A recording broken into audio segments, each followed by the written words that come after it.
સગપણ કે સ્નેહમાં દેણાલેણા દામ, અંતે હેત રહે નહીં, કરજ જોઈને કામ.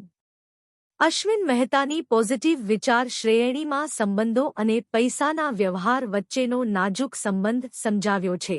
માણસના જીવનમાં સગપણ અને સ્નેહ ખૂબ કિંમતી હોય છે, પરંતુ જ્યારે તેમાં દેણાલેણા અને પૈસાનો હિસાબ વધારે આવી જાય છે, ત્યારે સંબંધોની મીઠાશ ધીમે ધીમે ઓછી થવા લાગે છે.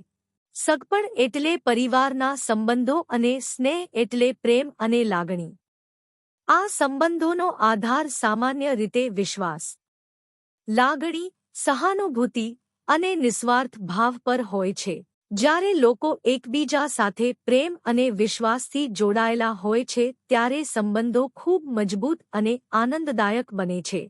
પરંતુ જ્યારે સગપણ કે સ્નેહમાં પૈસાનો વ્યવહાર અથવા દેણાલેણા વધારે થઈ જાય છે, ત્યારે સમસ્યાઓ ઊભી થવા લાગે છે. ઘણા વખત એવું જોવા મળે છે કે કોઈ વ્યક્તિ સગાસંબંધીઓ પાસેથી પૈસા ઉધાર લે છે અથવા પૈસાનો હિસાબ સ્પષ્ટ રહેતો નથી. આવી સ્થિતિમાં ધીમે ધીમે ગેરસમજ, તણાવ અને અવિશ્વાસ જન્મે છે. જ્યારે સંબંધોમાં પૈસાનો હિસાબ મુખ્ય બની જાય છે, ત્યારે અંતે હેત એટલે કે સાચો પ્રેમ રહેતો નથી. સંબંધોમાં જે મીઠાશ અને લાગણી હોવી જોઈએ તે ઓછી થવા લાગે છે. લોકો પછી સંબંધને પ્રેમથી નહીં પરંતુ હિસાબથી જોવાનું શરૂ કરે છે.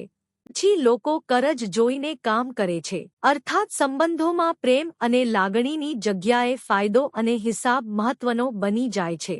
લોકો પછી વિચારવા લાગે છે કે કોણે કેટલું આપ્યું, કોણે કેટલું લીધું, કોના કેટલા બાકી છે અને કોણે કેટલું પાછું આપ્યું છે. આ રીતે સંબંધો ધીમે ધીમે વ્યવહારિક અને સ્વાર્થપૂર્ણ બની જાય છે. સગપણ અને સ્નેહને પૈસાના વ્યવહારથી શક્ય હોય ત્યાં સુધી દૂર રાખવા જોઈએ. સંબંધોમાં વિશ્વાસ અને પ્રેમ જાળવવો જોઈએ.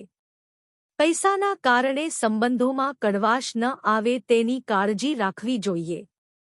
જ્યારે સગપણ અને સ્નેહમાં દેણાલેણા અને પૈસાનો હિસાબ વધારે થઈ જાય છે, ત્યારે અંતે સાચો પ્રેમ ટકી શકતો નથી અને સંબંધો માત્ર હિસાબ પર આધારિત બની જાય છે. તેથી માણસે પોતાના સંબંધોને પ્રેમ, વિશ્વાસ અને નિસ્વાર્થ ભાવથી જાળવવા જોઈએ. સગપણ કે સ્નેહમાં દેણાલેણા દામ, અંતે હેત રહે નહીં, કરજ જોઈને કામ.